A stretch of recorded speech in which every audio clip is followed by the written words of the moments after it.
Hello, Terps and friends. It's another great night to be a Terp here in College Park as we bring you yet another Terps Esports broadcast. My name is Kevin. And my name is Tyler, and it is a great night indeed for some Terps Premier League of Legends action.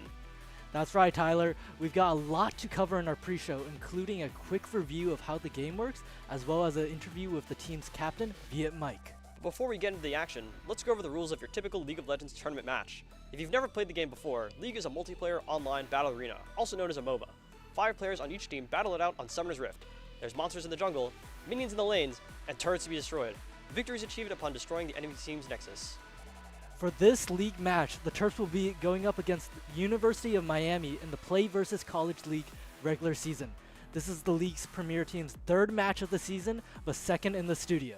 Our Terps unfortunately took a loss last week to NYU's Violet Legion, but let's see if they can bounce back in tonight's game. So now that you know what's happening tonight, it's time for us to introduce you to the players of the Terps League of Legends team. Starting out with ADC, some crazy damage in the bot lane. Whether it be as utility ADC or hyper carry, you know that he's going to tear it down with the Rift. And in the mid lane, we have the playmaking, show-making mid laner, Neko Nanchan, showing a high level of map awareness, mechanics, and micro decision making. And it's time for him to press the attack. Now in the jungle, is that Pikachu or Pico 1106? See as he electrocutes the Rift. He's as fast as a thunderbolt, but as quick-witted as a flash of lightning. And the top lane is bread. So is my stomach growling? Because I'm kind of craving some of that bread. In the top lane, there's the brave and the intelligent, and there's also the ruthless. Bread is very yummy. Tonight he'll show his opponents why he's craving those solo bolos. And finally for the support, we have Viet Mike, the team captain. Last time we saw him handing out death sentences after death sentences, delivering a skill shot masterclass. Let's see if the captain's playmaking is just as sharp as his jawline tonight. Tonight we're going to be interviewing our League of Legends captain, Viet Mike.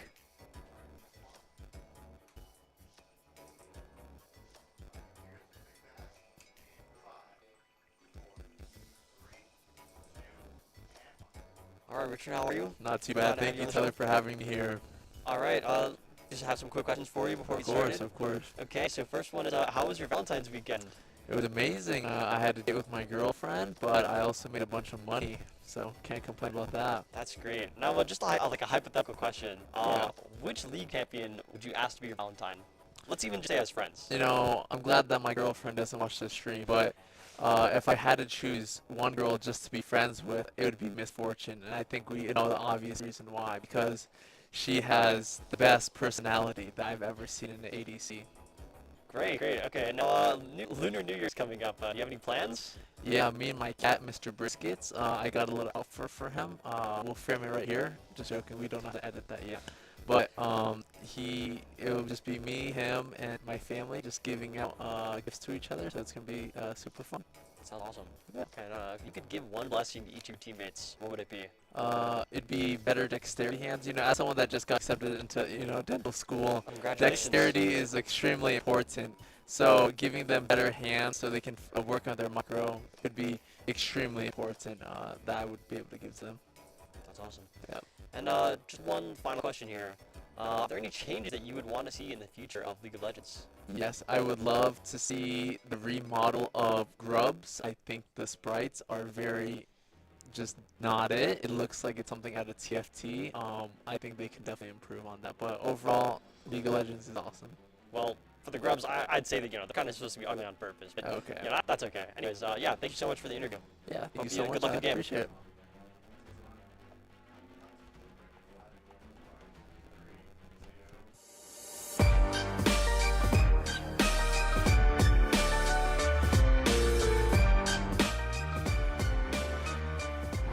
My name is Subin Kim, my in-game name is Carrots, and I'm the controller of this team.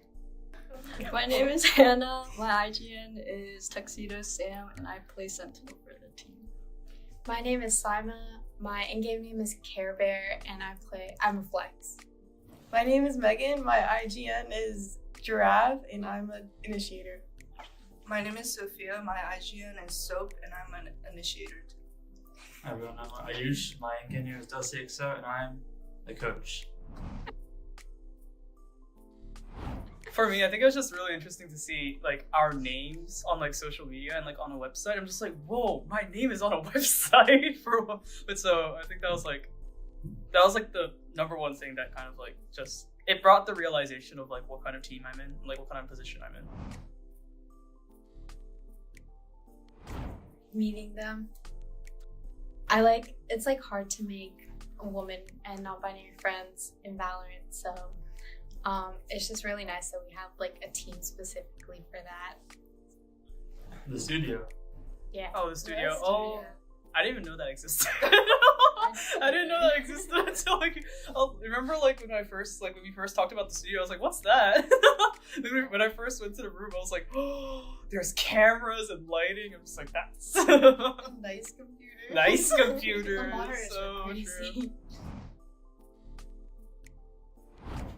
Winning. Yeah. Oh, so true. Yeah. W winning. Getting into that. Yeah. That Yeah, I feel like was pretty That's cool. plastic. hey.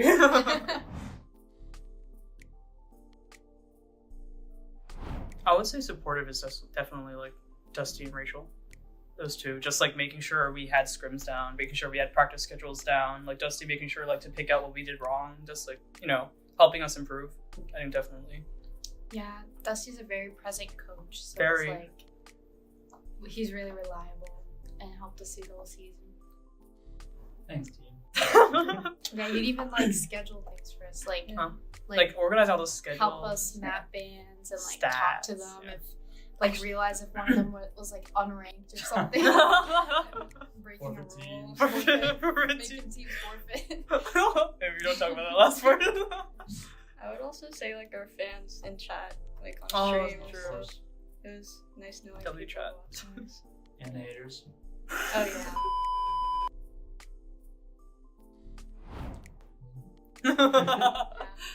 Improve in the higher division. Yeah, it is definitely more challenging because we're in a higher division now. But I think we could, like, with our coordination, I definitely think we could.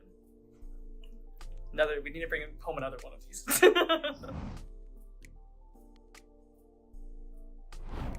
It feels great. You Yeah. guys know this is the first title that Terps Esports has won. Wait, seriously? And by really? women. Oh, seriously? Oh, First time. cool.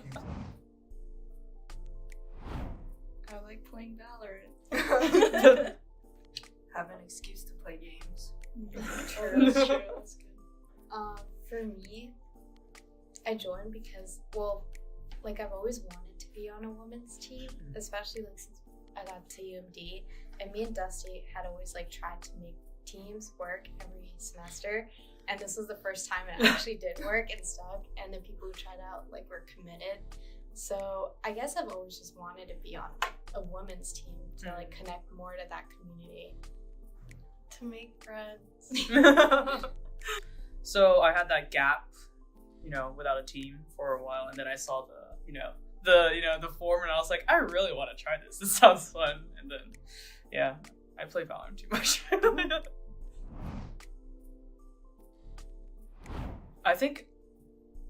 First of all, I did not imagine me being IGL when I first started, because I am, outside of my Lilac team, I am known as the no brain, only aim chamber in comp. So I did not imagine myself being IGL. But I think it's there were some difficulties in the beginning because I wasn't used to giving out comms. I was just very confused. But I think now it's just the amount of trust that my teammates give me when I give out comms and the amount of coordination that we have. I just love being IGLing because I trust that things will work out.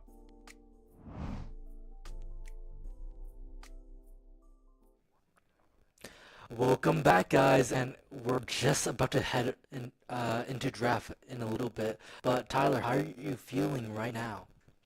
About the game? About the Or game, vibes? the vibes, the interview. Well, that was a great interview with Richard. I'm so happy to be able to interact with my players like that. They're great guys. Great personality. Out on the Rift, in person as well. It was always a great time having them here. Yeah, I do wonder how his jawline gets that sharp. But let's see what happens in the draft. I was looking at last match's game that wasn't in studio, I saw a Renekton mid from Neko Neko. Yeah, he does play that champion mid. He's played it a few times, but I guess he's been practicing it a lot more to be able to play it into a match. Yeah, I do love seeing some exciting stuff, but hopefully we can keep some consistent gameplay and, you know, just keep it clean and easy, just like it was with Cincinnati Red. Um, but yeah, what do you expect from, like, not to spoil any, like, secret plans, but what do you want to see out of the Terps tonight? I think really what I want to see is I want to see Bread. Sorry, his real name is Brent, and I see him a lot, so I typically just call him Brett because his name. Anyways, I hope to see Bread be able to enable his team to play effectively. That's usually what he described himself. He described himself as an enabler for his teammates to perform well in the game. So what I'll try to do is provide some kind of utility or crowd control so that way his team can either have an easier time like getting their abilities off without dying or be able to do more damage, that kind of stuff. Yeah, I feel like the Terps tend to do better in situations where they're able to enable the bot lane more, enable Lyrax and get Mike to really just take over the game. So with these bans coming out, Swain and Urgot both bans targeting for Red. That's Red. Just make a name for himself. I'm fine with that. He might have a little torturous lane, but I think he's been trying to expand his champion pool. Oh yeah, for sure. He's been working. Okay, we've been asking him to. I don't know if he's actually been working on that. But you know, whatever he does play, he's pretty good at it. And the Ambassador band coming out, I don't think that's for Bread. That might be for Pika. It might be for Pika if Neko's been playing mid out, but those are 3 top champions, so we could just say they're target banning. Oh yeah, they're target banning a top laner. Yeah, because he's the alpha threat right now. But we got some unusual bans on the side of the Terps. We have Yasuo, we have Shaco, not very typical bans. Trinomir also coming out. You have to wonder, is University of Miami, do they have those like one-trick ponies? Are these like some specialty picks that the Terps have like scouted out? Yeah, you almost never see these champions in like a high-level play. I mean, in pro play, absolutely, like, you never see these champions. Maybe Yasuo occasionally, if you're Faker, of course. But even then, like, high reloads, they're much less common. Yeah, and we see the first pick being a Hecarim, most likely in the jungle. Also not a very common pro play champion. I only know one certain streamer that plays it in like high-level lobbies. Of course. But he's kind of like a hit or miss champion. Very dive heavy, very gank heavy. It's reliant on a lot of speed. That's how the character goes. Scales off of speed, scales off of how fast and how been done with. Yep. So I wonder how Miami is gonna approach this. All right, we see a Corki locked in, probably for Lyrax on the side of Terps. See what they're gonna pick for their second champion here. Yeah, I wonder, even though they are red side, I wonder, maybe, is it common to weak side or like first pick Corki bot? I mean, this Corki, for all we know, could go mid also, but is it like common to weak side on red side for the bot lane? Well, I'm not entirely sure how the weak siding works. I mean, pretty commonly you'll pick an ADC first, just because, I mean, most ADCs they're pretty much the same. You know, they're all marksmen. They all shoot from a distance. Although Samira, I'd say, locked in on the side of University of Miami, is very, very different ADC on how you play. You definitely want to like get in those team fights and just get your ult off and hit everyone on the enemy team. And paired with an all-star, a lot of crowd control is definitely a good opportunity to get lots of damage, and although very risky if the Terps get some good crowd control to deal with that. Yeah, I do remember calling back to the first match of the season. The enemy team, Cincinnati Red, also decided to play a Samira, and it was just crowd control hell for her. So I'm looking for the Terps to bring out some more crowd control. We see a Maokai coming out. Maokai most likely support Maokai Corki. I think that's some good pressure. Samira definitely needs to be able to get closer range to build up her style stacks and get that ult off. But I think Maokai's an interesting pick. He has good crowd control with his Q and his the W, the Twisted Advance. That's crowd control Samira can't deal with necessarily, but his ultimate, which is probably the most important part of his kit, can easily get blocked with Samira's W. The Blade Roll, you can just completely negate that entire gauge. Yep. That is not a interaction that I knew. And on the side of Terps, we have a Silas Victor ban banning out the mid laner, Wukong ban coming out from U Miami. It's another ban for Bread. Wait, actually, it's a 5 bread ban. Hold on. We got unless 7 this seconds Trundle is just going top. But I mean, they see the Trundle, they see the Maokai. They know neither of those are going top, so they're going to ban Wukong too. And an Ari ban, also for bread. Yeah, for sure. If you believe hard enough, it's also for bread. Of course. Not a mid laner at all. I wonder if the Terps are going to leave last pick top. They're currently missing jungler if this Maokai goes support, and they're going to pick the mid laner first. Terps are very tanky this game. You only have Corki really to provide damage. I mean, Galio can... Trundle does a good amount too, but I mean, he's still generally very tanky. I mean, especially with his ultimate, he consumes... he picks a target and he consumes some of their, resistance stats, very good for, just either shredding an enemy tank or becoming a tank yourself.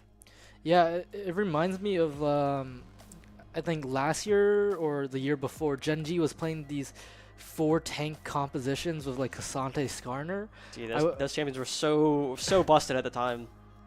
Yeah, and I can really see the dynamics going for Terps and Miami right now.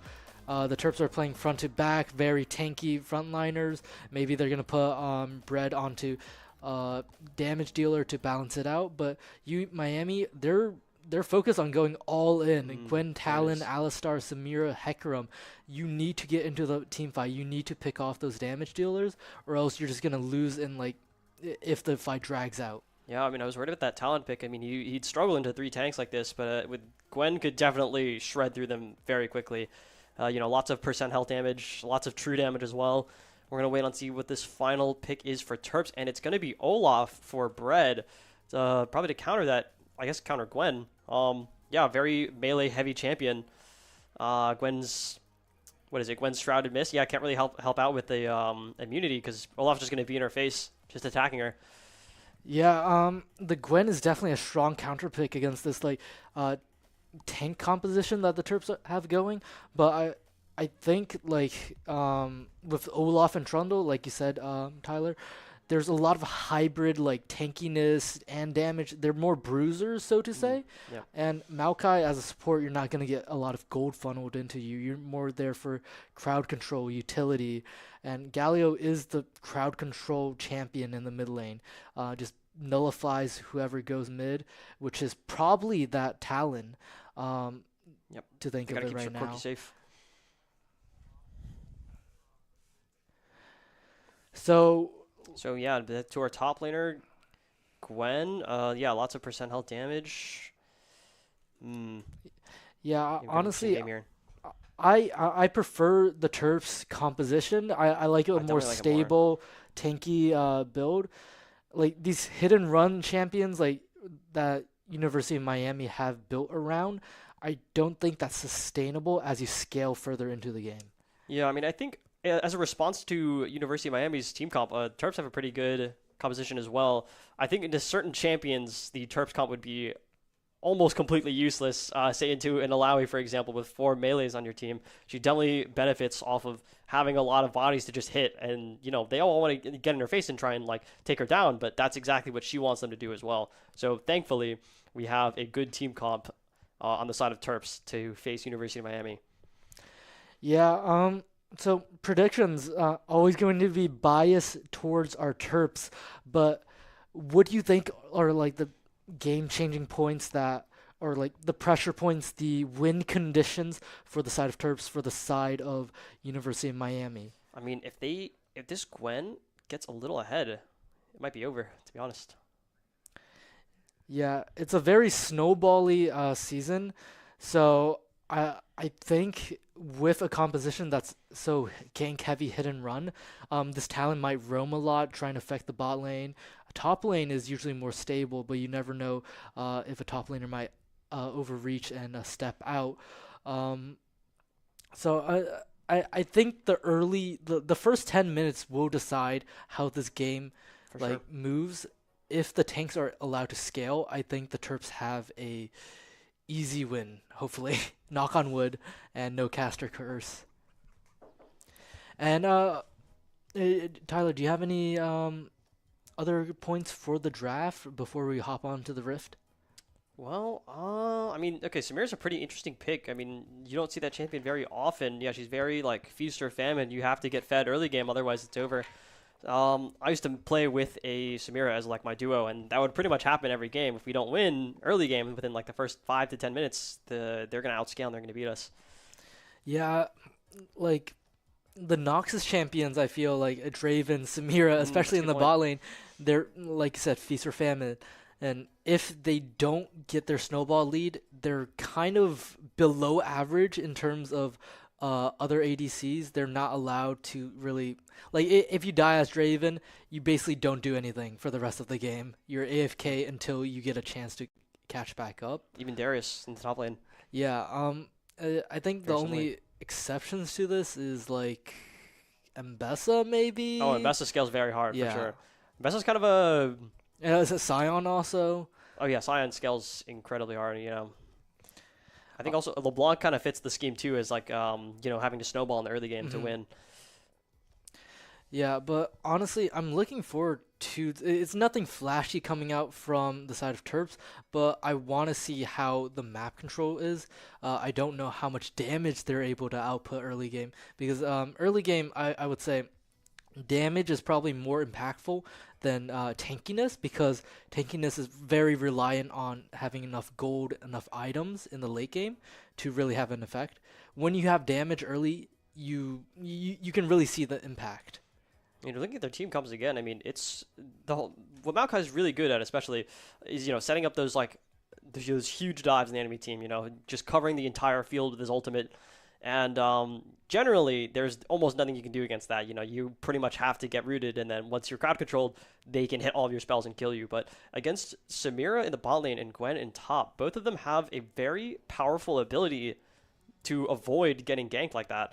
So, I mean, yes, like I mentioned, Samira's W would be able to destroy the projectile that is Maokai's ultimate, which would, prevent it from happening and prevent the root. And then Gwen also has her W, so she can be immune to it. So I think if either of them are aware that this gank is about to happen, they are going to be able to just shrug it off with one ability.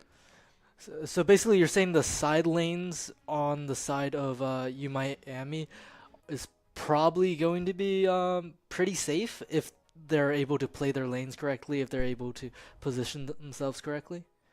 I think so. I think as long as they're, keeping an eye on the enemy team, the Terps, keeping an eye on us, then, they'll be aware when we're about to pull off one of these huge plays that people like to do so much on Maokai.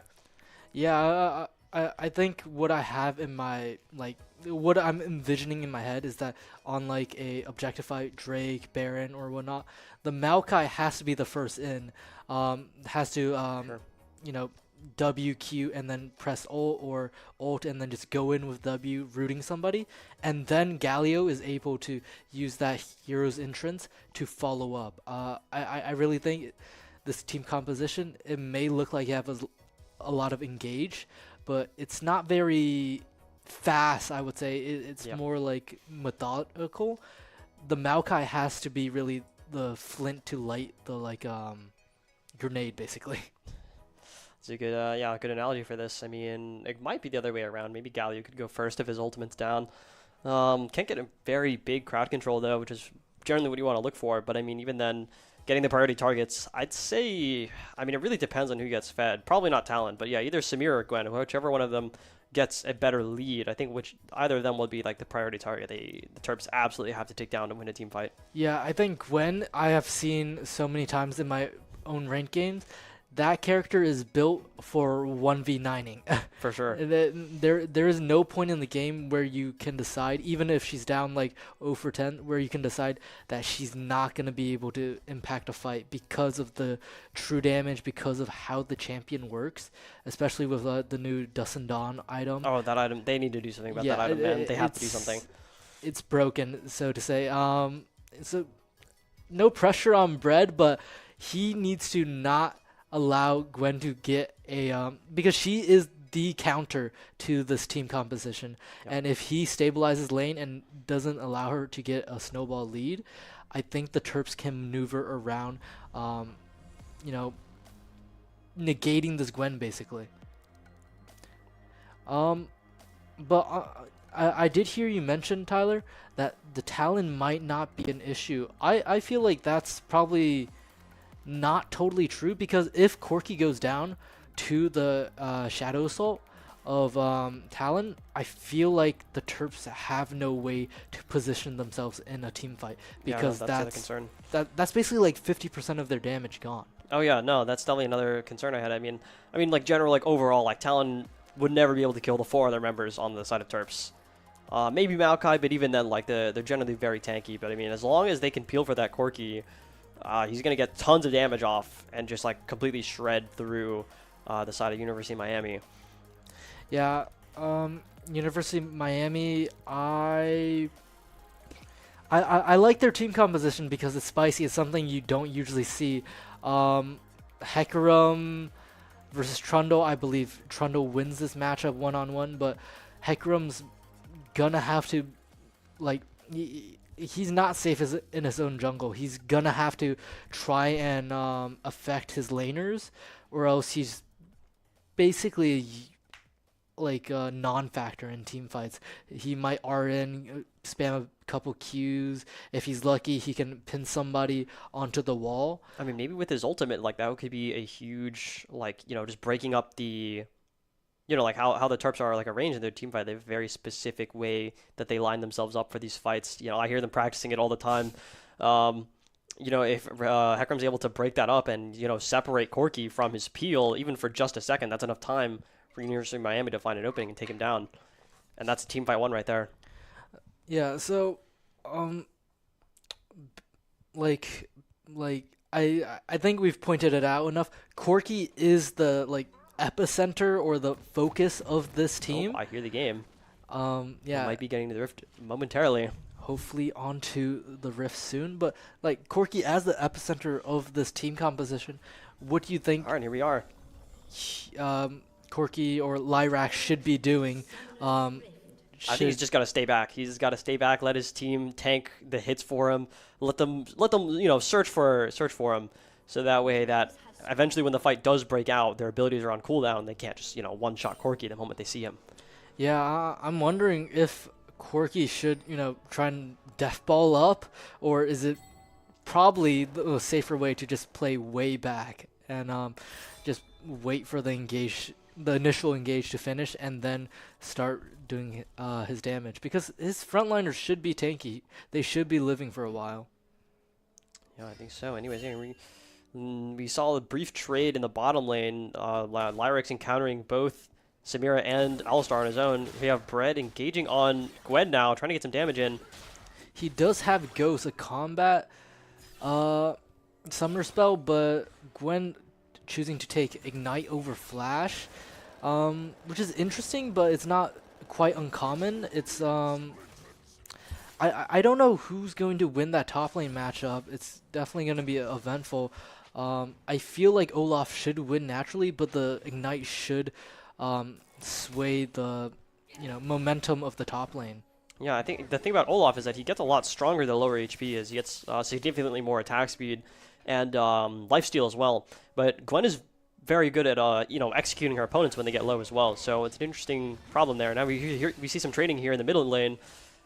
Gally gonna proc his phase rush, is gonna get out of that trade here. Yeah, I think looking across the map, I feel like all of the matchups are pretty Terp-sided, especially in the bot lane. It seems like they have a lot of pressure onto the Samira and Alistar, but Hecarim coming in, Ghost out onto Bread, and it's Ignite, everything's coming out, the Q at the air, and First Blood going to Maokai. Via Mike. Gonna have to flash for it. Kyle One Fan trying to chase down Lyrics with 1 HP. Via Mike gonna try and just slow him down, but the WQ combo takes him out. Yeah. FC support versus support, just 2 tanks. Via Mike's just gonna walk to his tower and just say, yeah, nice kill. Yeah, both supports managing to get a elimination on the ADCs. It's I mean, I don't know how to feel. It's like, Whoa! and a solo bolo for Bread. Just gonna hit all the buttons on his keyboard, take down Gwen. I mean, after that failed gank, I mean, Bread must have felt very confident and very comfortable in his position. Yeah, I think that's what he's particularly good at. He definitely knows the limits of his champion and the limits of the champions he's fighting. He seems to always know, like, how much damage he has to do to kill someone, and then how much HP he has extra, you know, to survive in that kind of situation. Yeah, I think across all the lanes, mid lane's just going to be stalemate. That's how it always is with Galio. And a gank coming up from Trundle right now onto Talon. And it Lots of crowd control coming out. Neko gonna get his full combo off and giving the kill to Pika. Yeah, I was going to say it's going to be quite a boring lane if Talon just plays safe. Because there's really nothing you can do to Galio in any matchup, really. Even if you're an AD laner like Talon. I mean, AD champions are definitely more effective than magic damage dealers because Galio has that the passive magic shield. So because of this, you'd expect AD champions to be more effective. But even then, Galio's pretty tanky and can still do a good amount of damage too. Yeah, and via Mike trying to wade off the vision on the minions, trying to sneak up a little on Samira, but that was Samira's W right there, the Whirling Blade. That's what she used to block projectiles. Without that, she's almost defenseless. She still has her E that can dash her out, get out of situations, but maybe it might be able to lock her down, even just for a second or two. That's still enough time for Lyrics to shred her HP. Yeah, I just love to see when the Terps bot lane is just absolutely dominated. When they feel comfortable, everybody else on the map should be able to play their own game, and it's going to be like, I don't want to say it too quickly, but it seems like statistically, when the bot lane is winning, the Terps in general should win. But it's a 4-man gank onto Lyrax, and it's a kill to Talon. Will via Mike survive? And he will. He might have to endure a dive here. Well, lots of team members from University of Miami moving down to that bottom lane. Gonna give Samira the solo plate right here, giving her a lot of gold. And progress towards that, the new, what is it, the role quests? Yes, the role quests. And now Talon's moving back to the mid lane. Matthew's going to get stuck under tower just for a second. Sorry, I said his real name. His name is, his real name is Neko Yacha. That's what I meant to say. And now here we go, Talon chasing him down, using that Ignite to confirm the kill. Neko not having enough HP to get out. Yeah, it seems like Talon has decided, get me back in the game after that gank. Taking up 2 kills on Corki and Galio, and now we never know. It was looking like a good, solid lead on the side of Terps, but we see Bread proxying Gwen's lane here. That's pretty. I mean, I'd say it's almost disrespectful, but I mean, really, it's just a show of the skill difference here. Right here, now we can see a tower dive. Trundle and Olaf just gonna run her down. Olaf having just a sliver of HP left, gonna have to get taken down by the Gwen's ignites. Yeah, Bread was going in with Pika for that dive, but he didn't let Pika get the first hit, so he was tanking the tower shots. And unfortunately, that ended as a 1-for-1 trade. And now we see Hecarim in the bottom lane once again. Lyric's not in a good position to be able to get out, gets knocked back by the Hecarim, stunned again by Alistar, and then gets the kill over to Samira. Yeah, like we said, this Hecarim needs to be gank heavy, and he has been doing exactly that, even though he can't approach his own jungle because Pika's just taking it all up, just claiming that blue buff for himself. Hecarim is... Oh, I think Neko just missed a cannon minion. I think he did. Yeah. -1. It's... And now we see another trade here in the top lane. Bread gonna get very low. Gwen's low too. Just gonna throw one more axe, and that's gonna get the kill. Yeah, it's a lot of team fighting, a lot of skirmishes around the map right now. There's another engage in the mid lane towards the river. Hecarim committing his ultimate. Neko's going to try and get out Lyrics, ticking down with that Ignite. He doesn't have enough HP to live. Via Mike on his own, going to try and run away. Does he survive? He uses his knockback to survive even just for another second, but that does not look... the gold's... I guess, okay, well, Terps are still winning in gold. That's interesting. Yeah, but they're down. Lyrax has no summon spells up. Neither does Via Mike. So it's going to be a pretty tragic bot lane now, especially since Lyrax is 0-4. I didn't even catch that until I looked at the scoreline, because it seems like everything was going so well for them up until this point. But he's down on XP, he's down on gold, CS. He's probably down in his quest as well. Yeah. He doesn't even have his ultimate. Samira has hers ready to go. Yeah, I mean, just looking across this map, this Hecarim and Talon have been moving in tandem, but Trundle has just been, dominating the jungle area, not letting Hecarim farm, getting grubbies right now. So I don't really know. Even though Terps are still in the lead, barely through gold, I feel like they're not in a position to win. Now we see both supports going in the middle lane. VMI going to get the root out on Talon, but All-Star's there to back him up anyway, and no deaths here. A lot of HP taken away from Talon, though. Might not be able to fight if something breaks out here. Yeah, Via Mike just trying to wander about in the river, but there's just so many skirmishes happening right now, especially with this hidden run comp. You really don't know what's going to happen, but now we see one Bread thing's for running sure. at the Gwen here. Going to commit both ults on both sides. Going to have just a little bit of HP left despite Ignite from that Gwen. Going to reduce his healing. Now we see an ultimate out from Talon in the mid lane. Going to take down Neko. Yeah, I mean, one thing's for sure. Neko getting ganked and Bread getting a solo bolo in the top lane. Yeah, solo kills definitely very impressive. I mean, I love to see this Gwen being pushed out of the game right now, but right now I feel like having your entire bot side from mid down losing is not what you want to see on the side of Terps. Yeah, I mean, like we discussed before, the Corki is a very critical champion for this team comp. Without him having a lead, and then we see the Shadow Assault coming out from Hecarim. Also going to follow the crowd control. VMI going to use his ultimate to try and push off University of Miami. Just going to keep Corki alive for a little bit longer. Now we see Bread running down Gwen once more. Neither ultimates are up, but Bread might just have enough damage to take her down anyway. Wow, even under her tower too. Yeah, he is up double her CS. Mike and Lyrax survive the gank as long as they keep it stable. He is the man. He is the ruthless. Bread is very yummy, like we said in the pre-show.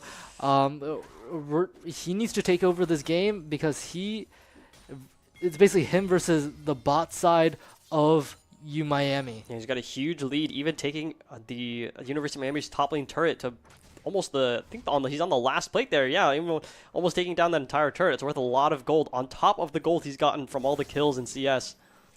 Yeah, I mean, he's such a mystical being in real life and on the Rift, you just love to see him doing well. This Trundle is getting caught out by Alistar, and we see Miami converging onto the Drake fight. I do not know if a fight's gonna happen, but everybody's trying to fight. It's a 4-on-4. Yep, we still have both top laners away from here. Who is that? Who's in there? Is that Hecarim? Hecarim's in there on his own. Also going to follow up Shadow Assault coming out from Talon. Samir's in there trying to do some damage as well. Lyrax is at full HP. Samir ultimate hitting absolutely no one on the side of Terps. V-Mike going to knock them back. Samir's 1 HP. If Lyrax can get one more hit, that's a kill on the enemy ADC. Yeah, but Lyrax is playing it patient right now. Kill onto Alistar. 1 kill to Lyrax. I mean, Hecarim just went in there like without hesitation. Way too early, man. And just ate the consequences. And Lyrax gonna get gets it. One W coming out. Gonna block the ultimate there from Corki. Yikes! I mean, he really hunted for that kill. Hecarim might be able to catch up to him if he's willing to chase. Yeah, I think he might be greeting that turret though. I don't think he knows Hecarim's right there. Yep, his life is over. His life is over. Yeah, I mean, it was some impressive positioning. Can he get one more plate? Oh, he can't get it, man. But unfortunately, he was caught out on the side lane. And, Bread is just pushing his lead even further. He's going to get first tower, and he's just having fun in the top lane. It's kind of a passenger lane for Gwen at this point. But Gwen shouldn't feel all too bad since all of her other laners and players are all positive. But see, here's the thing you have to consider, right? I mean, maybe after one gank from the Trundle, Bread was able to just completely run over the top lane. Like, he didn't need that much help. Considering how far he is in the top lane on his own, like, he might be able to really do something if his team is fighting there with him. Well, unfortunately, we're going to lose another Drake. University of Miami going to take that. Maybe we can catch out this Talon here, forced to use the ultimate to escape. Yeah, and Lyrax is feeling the pressure from Samira and Hecarim, but things are happening onto this red buff. Talon has to use Flash, goes over the wall. Alistar running away.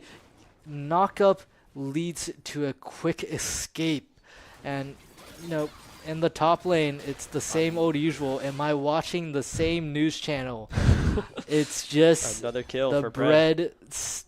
Bread 5 right now, 5-1. 5-1, got a very impressive lead. And I see Trundle gonna sorry. Okay, one thing to note. I mean, okay, you see that. Oh, we see her fight here in the bottom lane, gonna get a kill. Hopefully, getting it to Corki so press his gold lead a little bit more.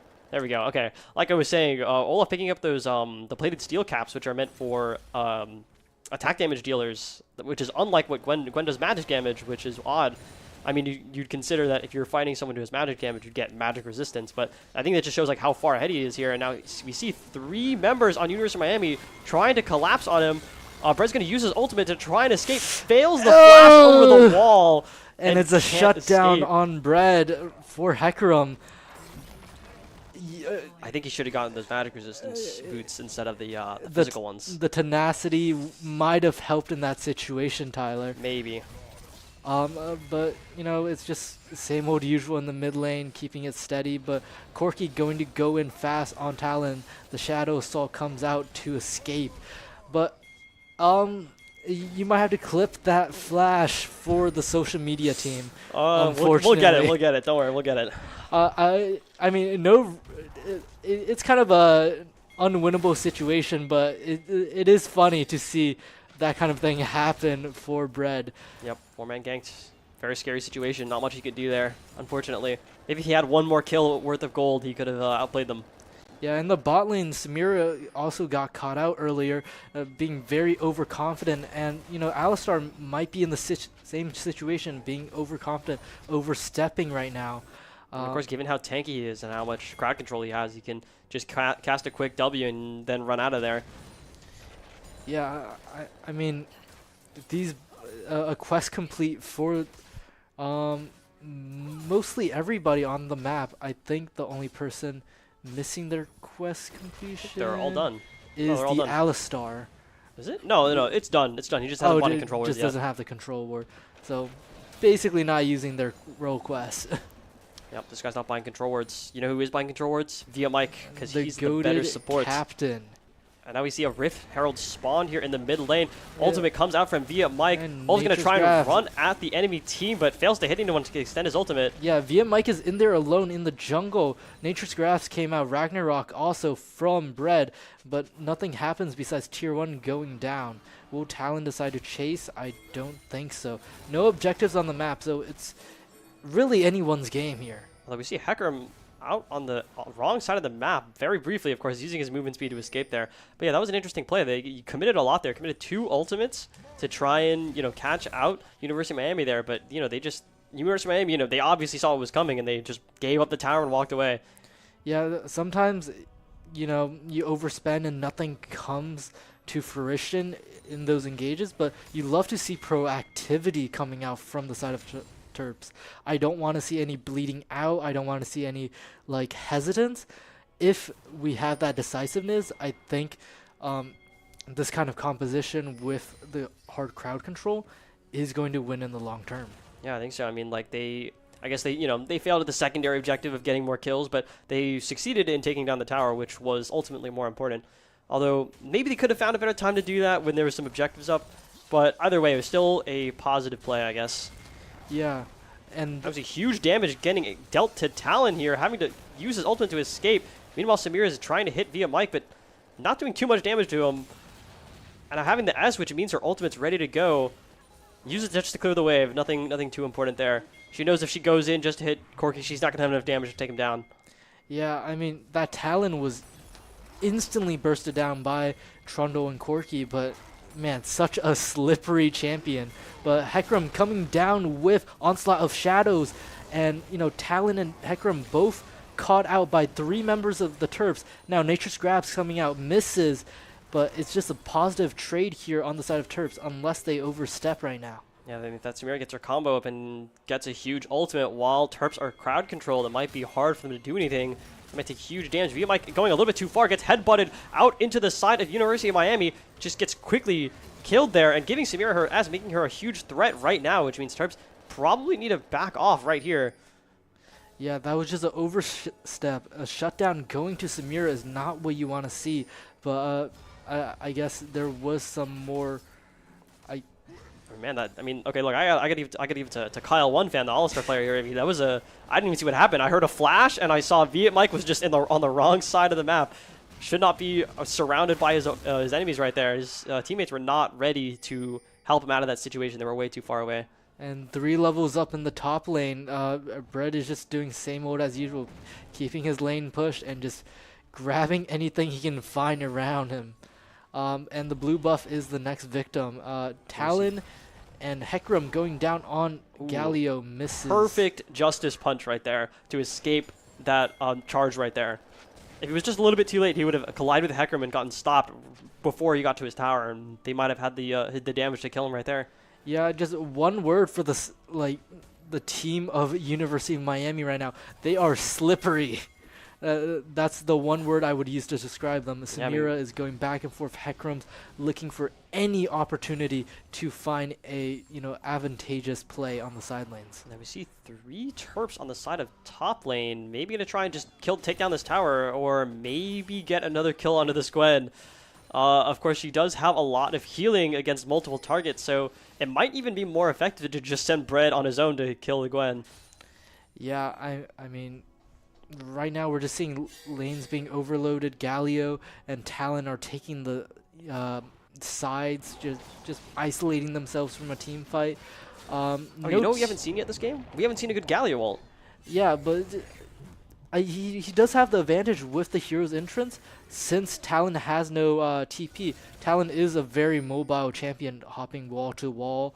But I think the next big engage will either be right now on the Baron, or whenever the 2 teams decide for flip on Drake and Baron.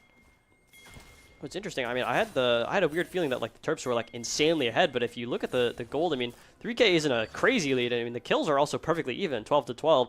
I mean, half the gold does belong to Bread probably for all his kills and the turret. So, okay, we're going to see a lot of Terps on the top side of the map, going to take down this turret. Yeah, overloading the top side.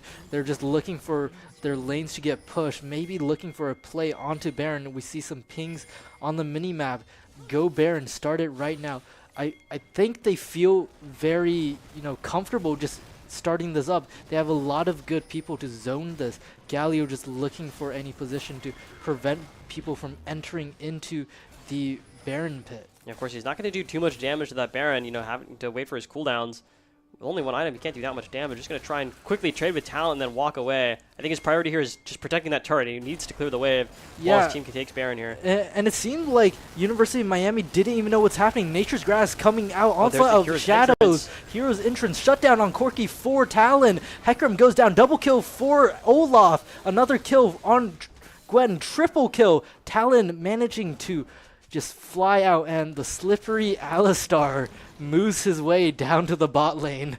Wow, I mean, what a team. There was so many ults happening there. I mean, huge damage coming out. Even they took out Corki first, very early into the fight, but it just didn't matter. I mean, the Bread is just so far ahead, he was able to just face tank the Gwen's damage and take her down.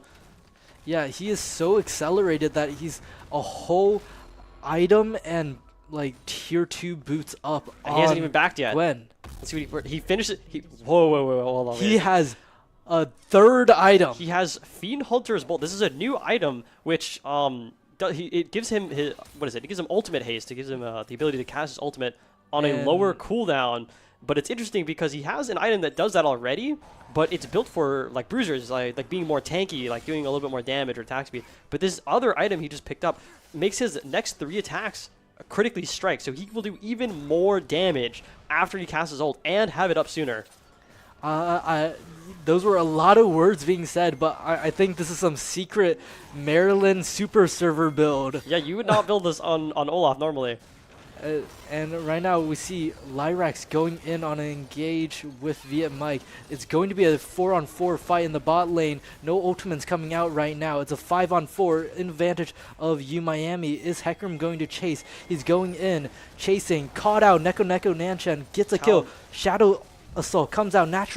Nature's Grab also comes out. And Olaf Ragnarok, he's going crazy.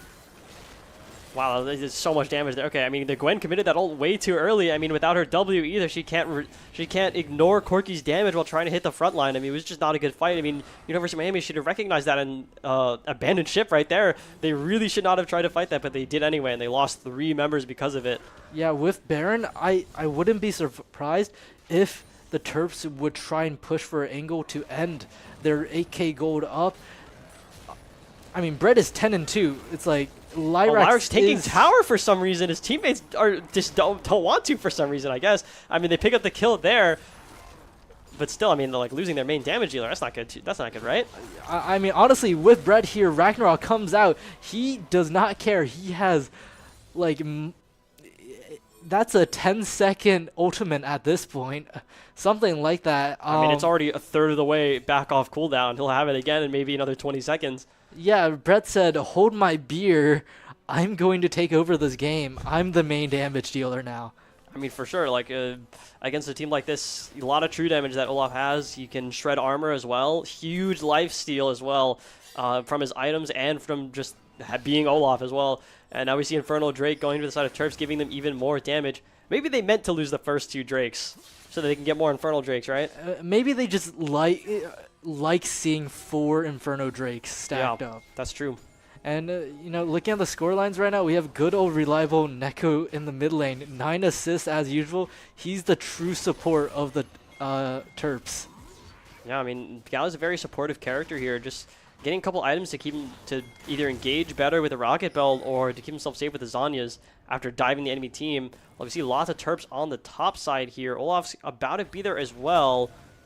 Not sure they're going to be able to do anything, though. It looks like the University of Miami is too far away for Terps to be able to chase them down. Yeah, Baron is out, but, you know, it's a 5-on-4 advantage right now for the side of the Terps. Rooted on Alistar. Forced to use his ultimate to survive. Neko's on his own as well. Olaf's going to just use his ultimate and run at the Gwen. Going to be able to get to her. Alistar's completely powerless against this. He's just walking them down. I mean, more engaged, twisted advance coming from Maokai. Hecarim forced to use Onslaught of Shadows to escape that.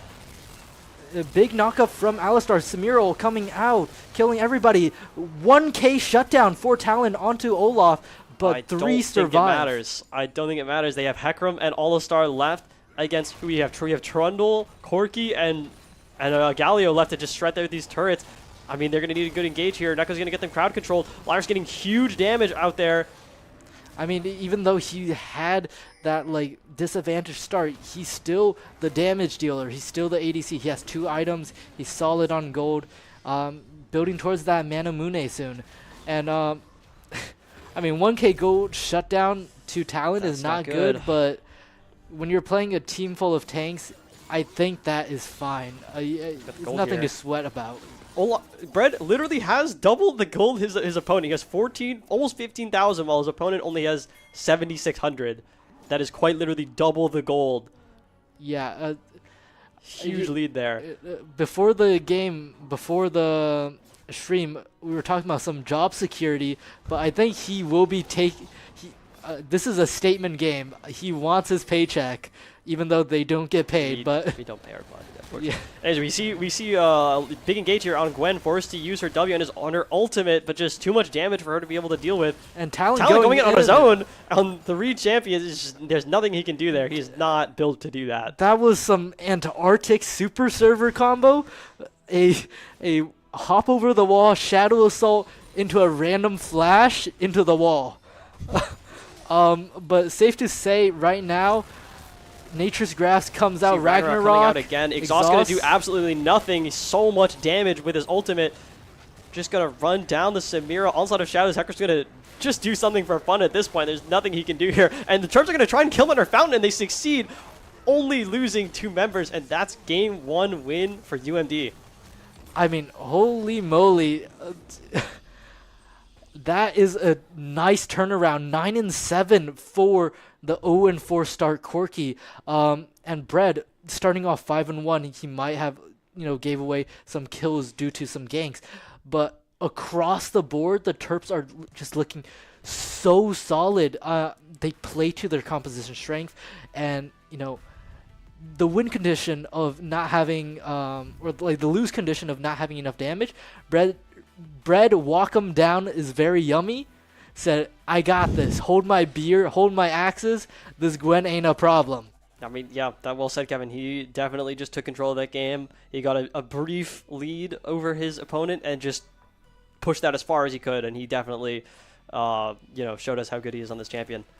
Yeah, I mean, it's just, like, especially on the Baron fight, it seemed like Miami didn't even know the Baron was happening. It was a sneaky Baron play. Like, I think Neko should consider a career in acting afterwards, because he was selling, like, the thing where, like, I know, he was protecting mid turret and acting like, oh no, look at me, try and get the mid turret. I'm surprised the enemy team didn't know. I mean, I thought it was kind of odd. Okay, well, in hindsight, obviously, considering we could see everything happening, but I mean, that's pretty indicative that, like, the Galio was here running from where the Baron is to mid lane to protect it, and like, hey, where's the rest of where are Galio's teammates, right? Like, they got to be somewhere on the map.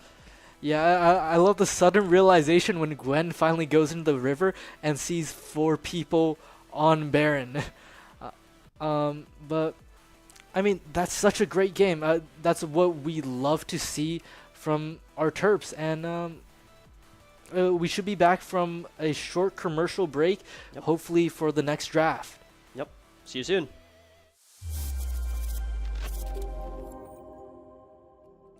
Whether you're a new publisher or app developer, or if you've been around the block for a little while and you have your own ad ops team, Playwire is developing the solutions and products that are perfect for you. RAMP stands for Revenue Amplification Management Platform. But really what it does, it helps you make more money per user, and it helps you simplify your business so you can just focus on what matters, which is making great content. So if you think about today's ecosystem, there's so many different pieces to run an ad tech platform. RAMP brings the entire ad ecosystem under one umbrella. Everything from centralized ad unit creation to piping in those demand sources. We layer on a DMP, and we take care of your data privacy and consent management for you as well.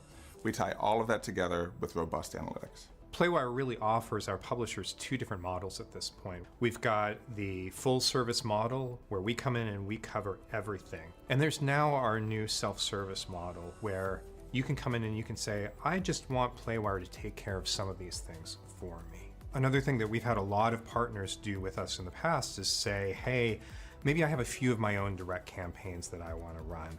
Or I've even got an ad ops team. I don't know whether Playwire is right for me because those people are doing a good job. We don't want to displace them in favor of Playwire.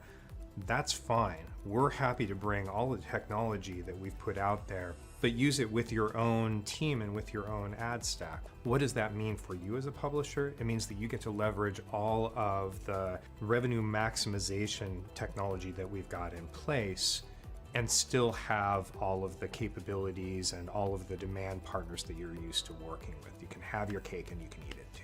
We actually do things at such scale, right? We're serving 70 billion ads a month at this point. That's a huge benefit that we're passing on to the publisher. Revenue intelligence marries human intelligence with machine intelligence. At its core, revenue intelligence is about taking all the demand that you're already getting and getting more out of it. We want to make it so that you're getting 10% more from your ad inventory without even worrying about who the advertisers are. It's based on us going in and understanding what are the places where we can put additional price pressure on. There's all sorts of situations like this where you can eke out little benefits and add them all up. You're quickly at a point where you are getting that 10, 15, 20% uplift on your revenue without having made any changes in who's actually doing the advertising. Our DMP is built from the ground up to work in a cookieless environment and not use cookies to basically store, user behavior or anything like that. And it's built right into the RAMP platform. We can tell advertisers information about user interests, but also user behavior do it on a massive scale, do it in that real-time way that we also do with our revenue intelligence capabilities, and also do it in a way where we can leverage the size of our network. We're trying to do everything that we can to show you every step of the process of getting an ad onto the page. That means that we've got much richer charts and graphs, a lot more ability to look at a piece of information and drill down on it, answer that question that maybe you didn't even know that you were asking. We're trying to make you think differently, actually, about your business, about how your business relates to advertising, and reveal all of that through the platform. So analytics are one big piece of it. It's a constant evolution. We're constantly updating our technology. We're constantly creating the future. It's a real challenge for publishers these days to navigate advertising technology. It seems like every 6 months there's some new challenge. And at Playwire, we make sure that we take all of that pain away from our publishers so they can focus on their core business of publishing. Terp Adventures. Take flight at Stamp. Host to countless Maryland events, programs, performances, and more. Feed your body. Feed your mind. Feed your soul. Let your talents soar. Dance, sing, perform. Find your thing. Join more than 800 student organizations and clubs. Find community here. Leadership lives here. Art thrives here. With space to grow. We're all just kids at heart. Let your imagination fly. Compete. Play. With wings on our feet. Here your spirit can fly. Here your soul lifts up. Here you remember those who came before.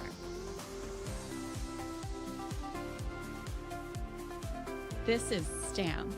This is the Center for Campus Life, where Terp Adventures take flight.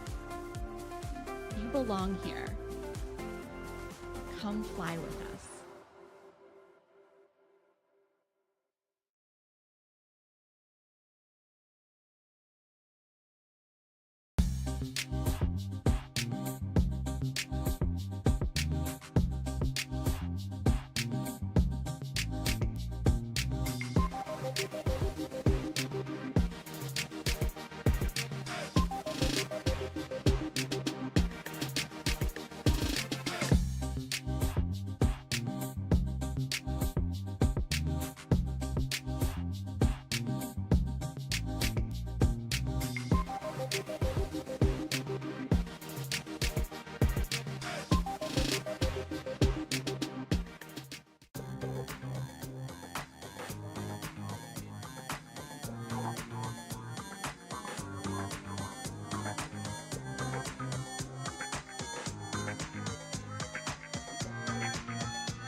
Welcome back, and as we were on commercial break, the draft actually happened, and we have some shocking picks from the side of Terps. Some definitely exciting picks from our captain. Your eyes do not deceive you. That is a Teemo. That's a Teemo support. This is actually the champion that Via Mike, aka Richard, tried out with about 3 years ago, and was initially rejected when he tried out with Teemo. But I guess now proving himself, Coach Destiny Seal is now accepting in Teemo support. Yeah, Seal approved. We have a okay, let's just go top from bottom. We have a Wukong in the top lane, Rek'Sai in jungle, Syndra in the mid lane, Varus, Teemo for bot lane. I mean, it just looks fun. Yeah, lots of great picks here. A lot of crowd control, a lot of playmaking ability here. I mean, the Teemo with his blind, his just basic Q ability, it's very hard to deal with for certain champions. Like if Xin Zhao dives in and he's on his own and he's depending on landing his third auto attack with his Q to get some crowd control in, if Teemo blinds him right before that auto attack, his entire engage is just ruined. There's nothing he can do. Yeah, I mean, that 3 Talon Strike, if he can't land that, there's no knockup, there's no extra survivability for him. If Irelia goes in, she's an auto-based character. If she can't hit anything, boom, she's a goner. And Zac, I don't think his Q will work. His Q relies on auto-attacking. He has to be able to, he throws out a skill shot to hit one champion, and then he auto-attacks the next one, and that's how he pulls them together and knocks them up, which is very good crowd control. But if he can't auto-attack, the ability is useless.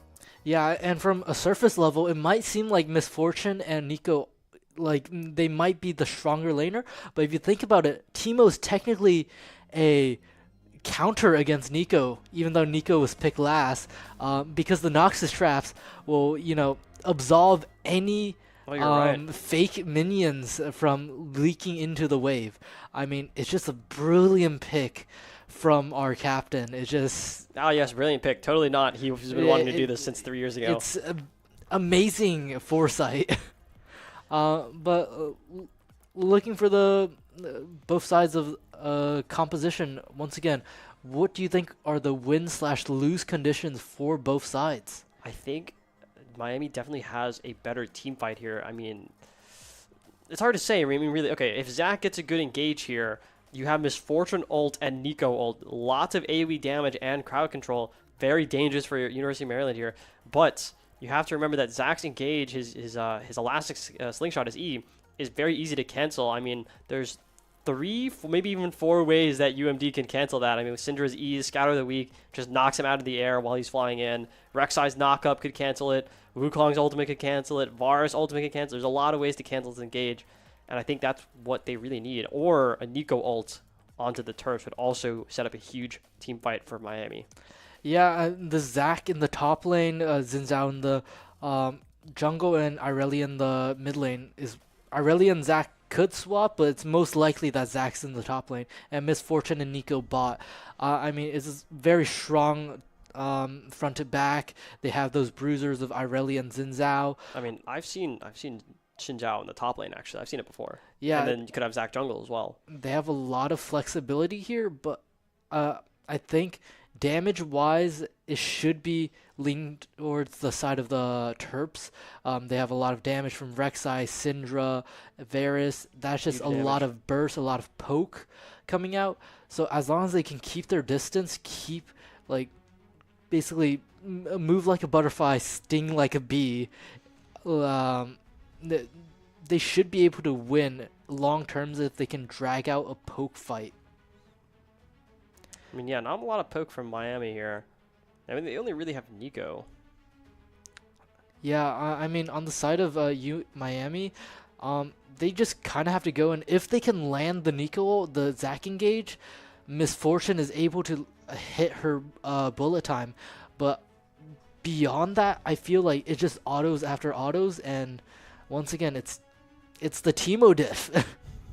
I mean, really, okay, I think the way that Maryland wants to engage these fights, either Varus ultimate onto a priority target. I mean, even any target, if Varus ults them, you just blow them up.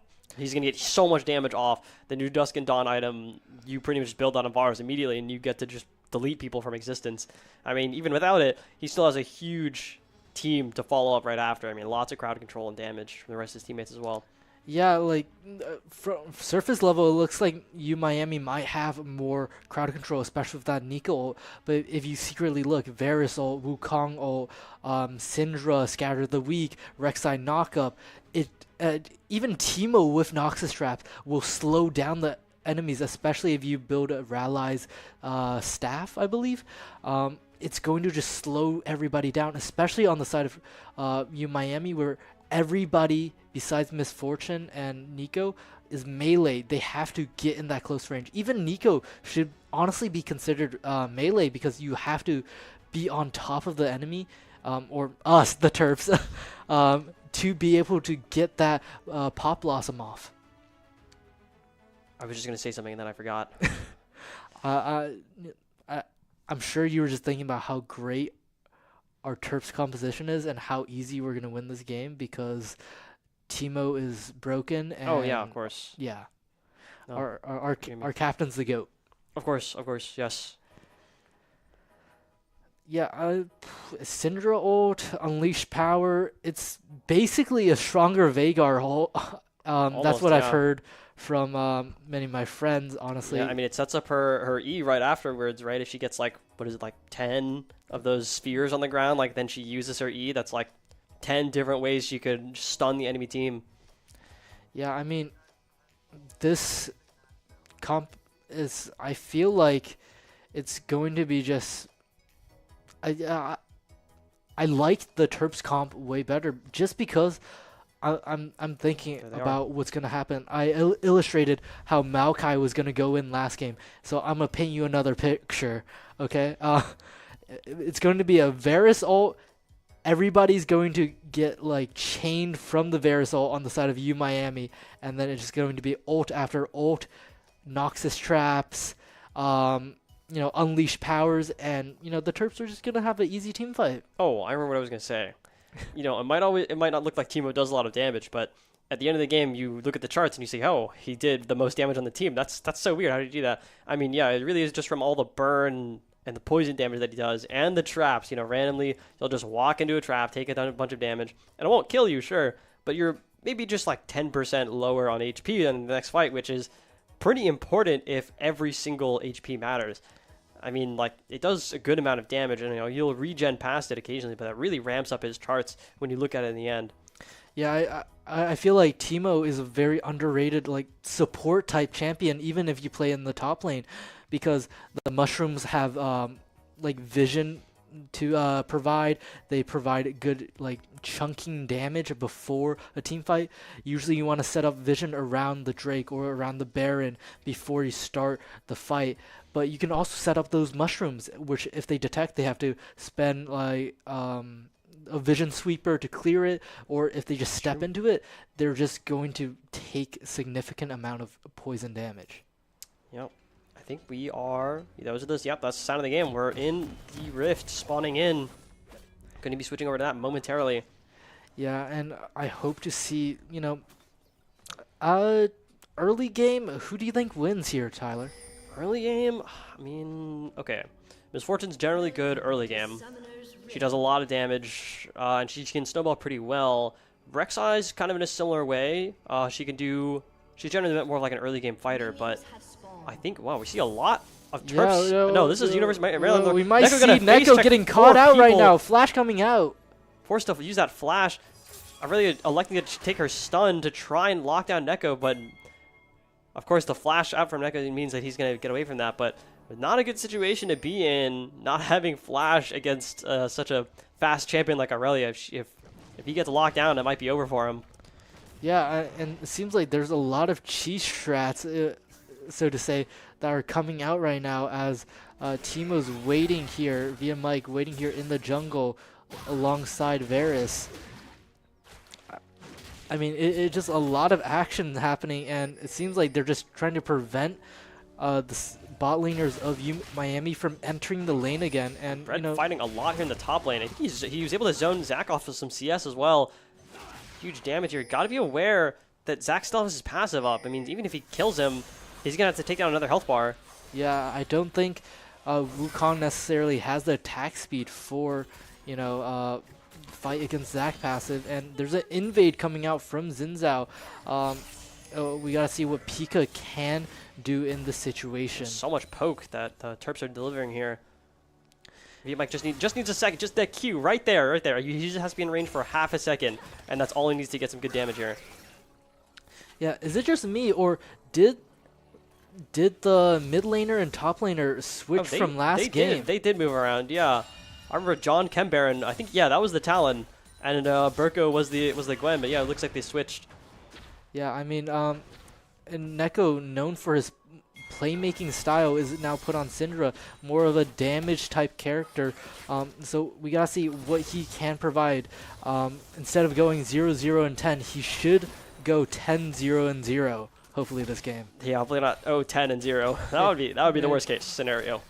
Yeah, but like Lyrax here, he's just been having outstanding performances in the studio. He just, every time he's on the big screen, it seems like he has a dominant lane. He has pace. He has the control and pace. And obviously Nico getting caught out here by the Terps. Is that going to try to use the stretching strikes to reach Bread? Not going to be enough. Lunar Darkness getting a little bit too close to Rek'Sai there. Just a little bit closer, and that might have been an easy kill right there. Yeah, a big wave coming in for the side of the Terps, and meanwhile, we see Terps stalking hostage. Their prey. They are just waiting right there.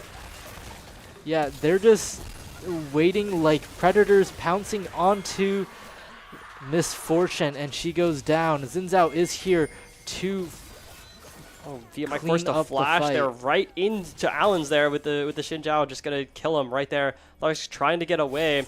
He has no mana. Flash out from Xin Zhao, forcing a flash from Lyrax as well. Gonna try to get some damage in retaliation, but he has no mana left and not enough HP to keep fighting. Ignite ticking down. I think he's okay here, but unless Allen's tries to get the dive here, he's looking for it. Yeah, that was such a funny fight, I would say. I think he can get the W off right there.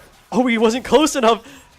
And I feel might be able to chase him down here. He's going to get his movement speed from his W soon enough. He's trying to reach him.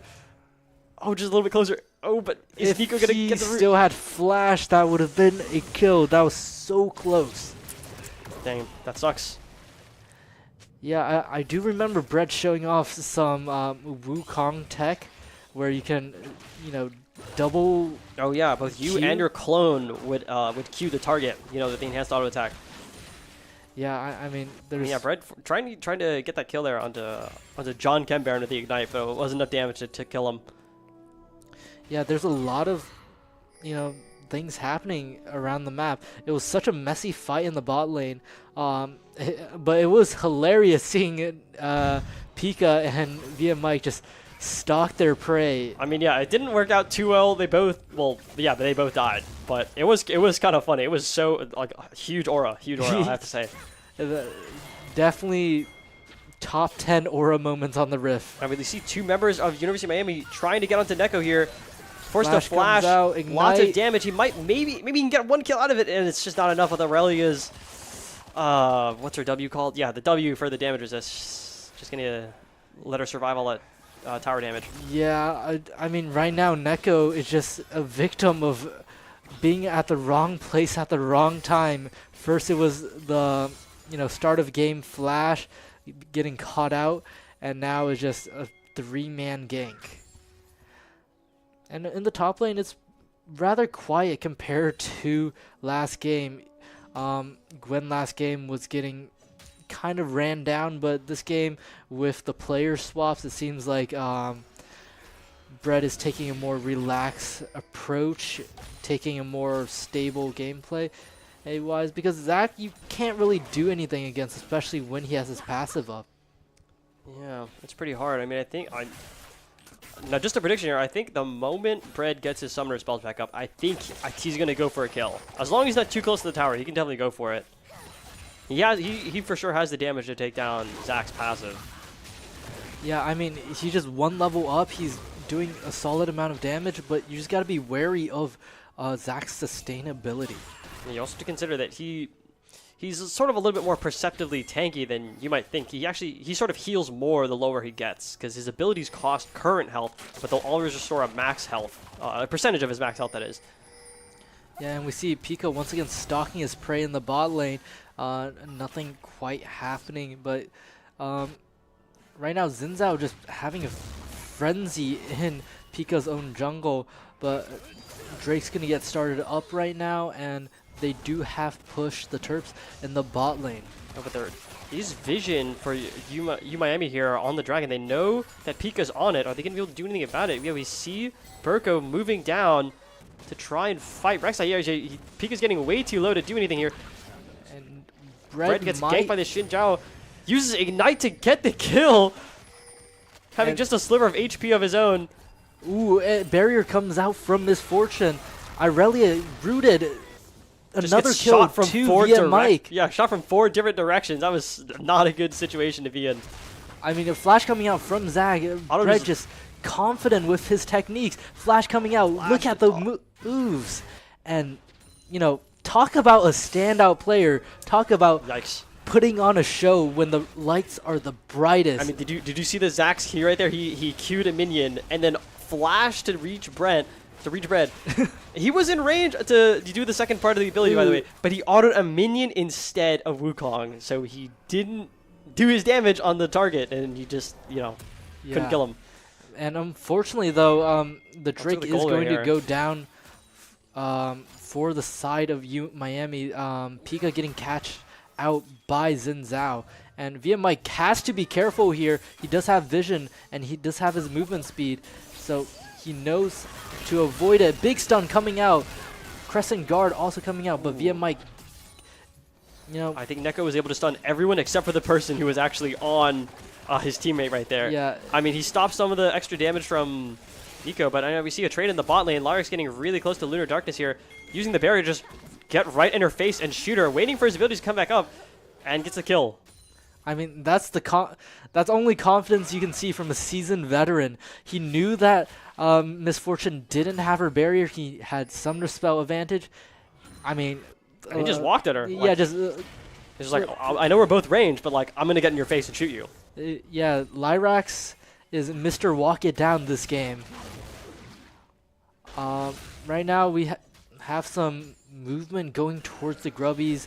Neko's deciding to leave his wave. Via Mike is still, you know, just that mischievous little guy, doing so much damage, so much poison. Running down the Nico here, just getting the kill with the poison here. You didn't need to do that. Bullet time coming out from Lunar Darkness here, forcing the flash from Lyrax, having 1 HP left, still has the confidence to walk in and just dies anyway. Big stun coming out from Neko. Unleashed Power comes out. Xin Zhao goes down, and double kill for Neko on Zac and Xin Zhao.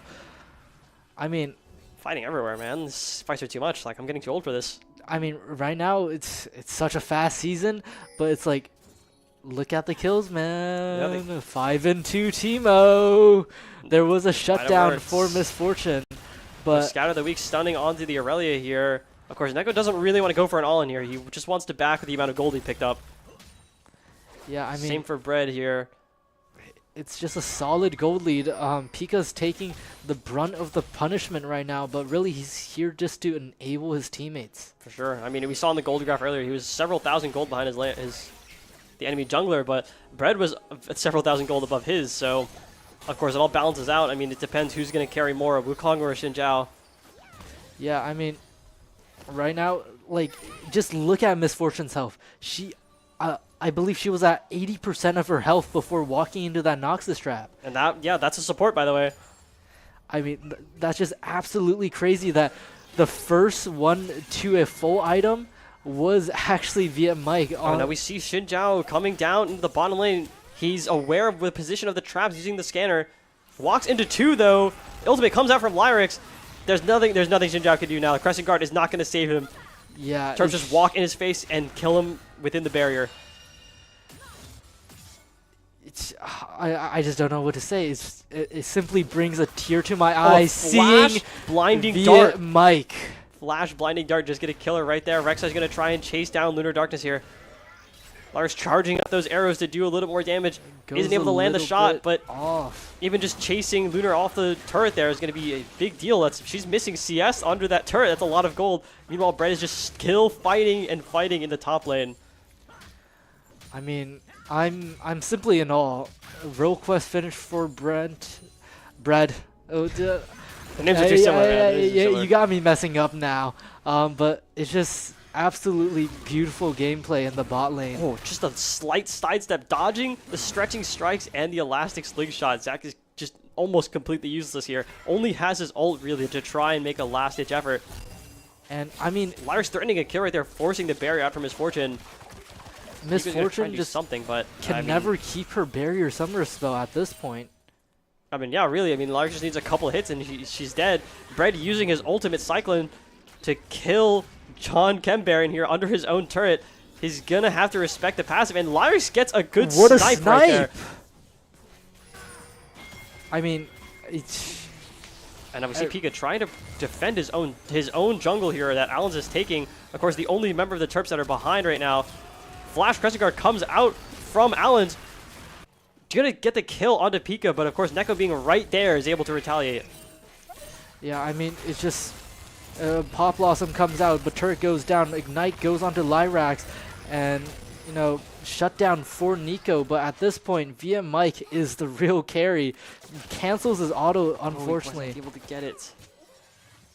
And I mean, he's running out of mana. And, you know, he's out of mana, he's out of traps. He's invisible, though. They have no idea. They have no idea. No. They have to know. They have to know. They have to know. They have to know. It's simply brilliant. They have to know, right? He dodges outside of the E. No, he can't do this. It's simply brilliant. He can't do that. It's simply oh my God. Brilliant from the captain. I mean, wow. That is the power of the Scouts code right there. He actually just outplayed them so hard. I mean, that is... There's a reason why he tried out on that character, on Teemo. But right now, Drake is up. The next big engage should be on Drake. Bot lane has swapped towards the mid area. But we gotta see, Xin Zhao is pretty strong right now.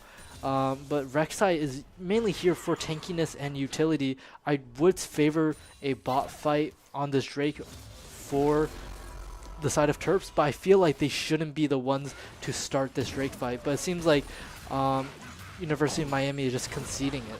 Man, I mean, Brett is just dodging everything. He sees the windup on Zach's Q right there and just dodges it perfectly every time. Yeah, he's really in his head right now. I mean, and now we see Pika taking Dragon here. Meanwhile, they just run down Berko there on the Aurelia.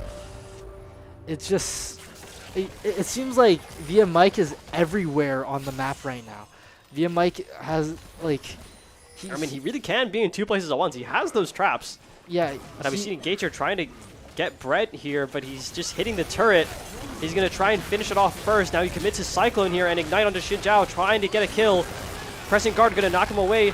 He doesn't have enough HP left. And that's a kill for John Kembaron here. I mean, those were some excellent moves. He had that, you know, motion going, but he unfortunately, really tried. He really just couldn't do anything in that situation. They were too tanky. He was getting knocked around, back and forth, Crescent Guard. Yeah, couldn't commit everything into killing Xin Zhao there. It was just too much CC. Yeah, but he does have TP. He's not going to lose out on any of his wave. That's Neko there to respond. Gets the Scatter of the Weak stun. John Kembaron only having 10% HP left, just gets sniped by Pika right there. A lot of damage out from Via Mike too. Support, by the way, support. Yeah, and it seems like we do have some biases from our observer right now, because we know Observer's a Teemo fan. We know that. He is the highlight player. Rek'Sai going in Pika fast. Flashing for that knockup. Just going to combo Lunar Darkness right there. Gets the ultimate Void Rush right onto Kyle OneFan. Trying to use the Pop Blossom to save himself. Using the Rocket Belt as well. And the... Oh, man. Wow. I mean, they really had to force to use everything there to survive. Yeah, I mean, it feels like Miami are just in desperation mode. It's a 6k goal lead for the side of Terps. They're up 9 kills. They're even on Drakes, but they're up on the Grubbies. It's just It's like the first match they had in studio where they would work their way from bot to mid, taking tower by tower, and then work on the objectives such as Herald. It's just, they're running the macro so well. And we see Rip Herald taken for the side of Terps and trying to use it to finish off a turret. Yeah, I do have to question. Like, Allen's on the flank right here. Miami's going to try and make a play. They miss some of their crowd control into Lyrex. He flashes out of the bullet time. Allen's flashing as well to commit the kill right there. TP out from Bread. Has his ultimate ready to get huge crowd control on the enemy team. And Viet Mike goes invisible in the bush. He dodges all of the attacks. Big stun coming out from Neko. And, you know, Irelia just going forward. Unleash the Power comes out. Goes down to Bread. And, you know, John Kenbaron is just suffering the brunt of the damage. And his passive is... Although I don't think it's going to matter. That's an ace for Terps. Huge combat power right there. So many ultimates used almost perfectly. It was just such a well-executed team fight. Yeah, I don't want to start any beef with, you know, University of Miami, but I think they have to go back to the drawing board because this Xin Zhao has been power farming, and it still feels like he's not doing enough. He's not like participating enough in the fight. If he had taken a more active role in ganking, as Pika has, I feel like he might have had more success. Yeah, I mean, I think Pika recognized that his champion isn't necessarily very strong in the late game. I mean, getting more kills for the Syndra and the Varus is definitely more valuable than getting them on himself. Yeah, I think Xin Zhao might have had it a little misconstrued, thinking Xin Zhao versus Rek'Sai, I win, so I should just power farm. But no, you should be helping out your team in this case, because the side of Terps, 5-1 in the top lane, 5-1 in the mid lane, and even now, Pika, Rek'Sai, it just 3-3 even and 9 assists. I mean, he's very tanky on the Rek'Sai. I mean, even like find him, it's pretty hard to kill. Rek'Sai's pretty slippery, as you put it last game. Yeah, right now across the board, it seems like there's just item advantages for each member of the Terps. They're just up on gold. They're up on, you know, it feels like they have a lot more control over the map. Looking at these, you know, spread apart mushrooms that are like barely being weaved by the side of Mike is going to get some poke out there. We have an engage onto Zach. Not going to mean much. He's going to use his slingshot to get out of there. I mean, we're in a pretty neutral state right now. Terps are pushing. Miami's pushing back. It's just back and forth like this until something happens. I mean, Zach would normally make a play in some situation like this, but I mean, Viet Mike's getting a pretty good vision control nearly everywhere on the map with his mushrooms and his wards, and now we see Terps getting onto Dragon right here. Yeah, it feels like these past two Drakes have just been free so far due to the, you know, just map control that Viet Mike is providing.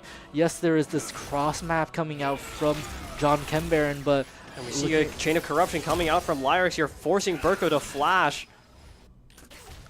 Yeah, right now Turrets looks defenseless right now. I mean, Terps are just going to take it down really easily. Aurelia's not really able to fight without flash, and has to recall it to get her HP back. But meanwhile, I mean, like, what is Miami doing here? I mean, they're pushing mid, pushing top. It's not going to do it. Zach can't take that turret on his own. He's going to have to recall. Bread barely able to get out using that blast cone, despite getting rooted there.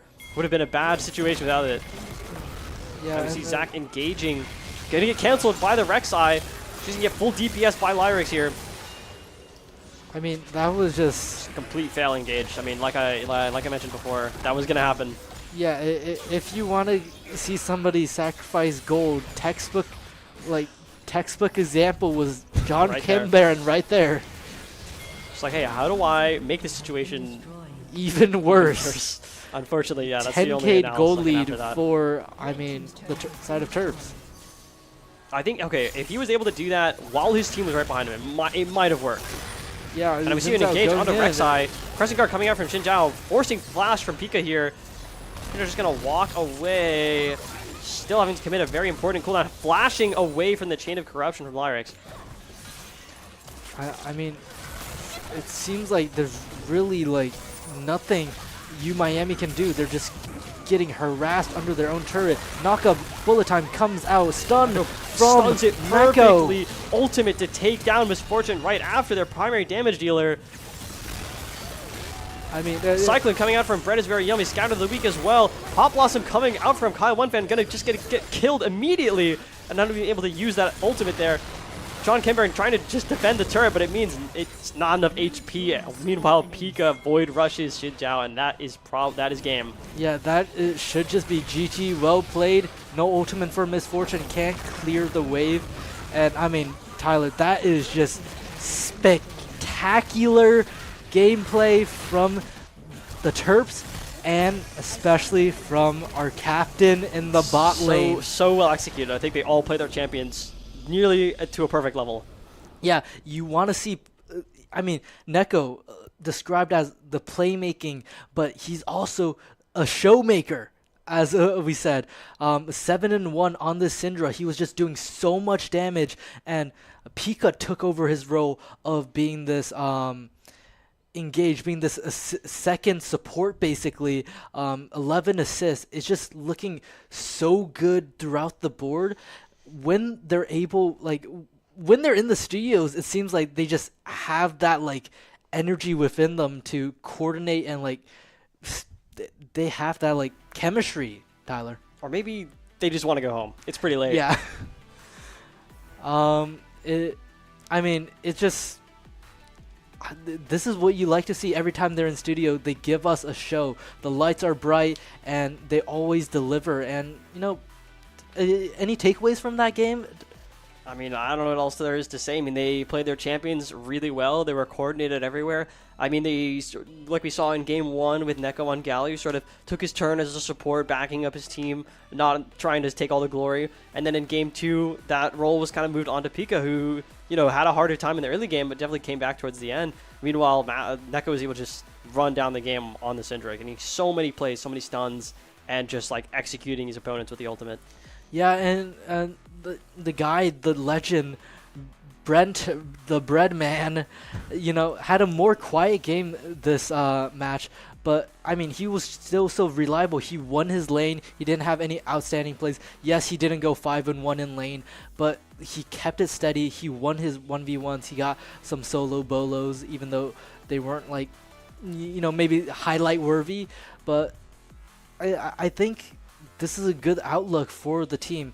What do you want, like, how do you think the team, as the manager, how do you think they can keep this kind of pace going? I think they just gotta keep practicing, to be honest. They should be, well, they're having a scrim tomorrow, hopefully able to refine whatever mistakes they made this game. I'm sure their coach is gonna look at it more carefully. Although sometimes I'm there with their scrims and they say, oh yeah, this review is unplayable, because sometimes, I mean, it goes either way. Sometimes one team makes a huge mistake in the early game and the rest of the game is just obvious as to what happened. Yeah, one team got ahead and they just ran down the enemy team.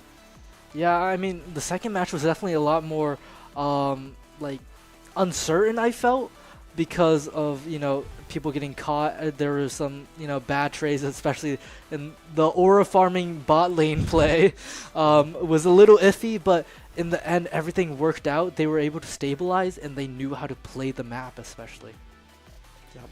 Now, yeah, I mean, yeah, huge aura farming technique. I don't know. It was just like, it was really cool to look at. I mean, unfortunately, it didn't work out, but, you know, those things happen. Make plans, and sometimes they don't work. But overall, I think the plans made by our Terps, they went well. Yeah, I mean, if we had some sneak peek into comms, I feel like there was good coordinations. They had, you know, the ability to just move as a team, move coherently, and, you know, yeah, and it was, you know, just such a great game. And you know, to end off the broadcast, I just want to say thank you to our sponsors, the Philip Merrill College of Journalism, Recwell, and also Playwire, and also our lovely broadcast team, and especially here, filling in as my co-caster, human manager, McPherson, Tyler. I mean, it's just so lovely to have everybody in the studio having such great gameplay. and we hope to see you once again at another stream. Yep, thanks for watching. Have a good night.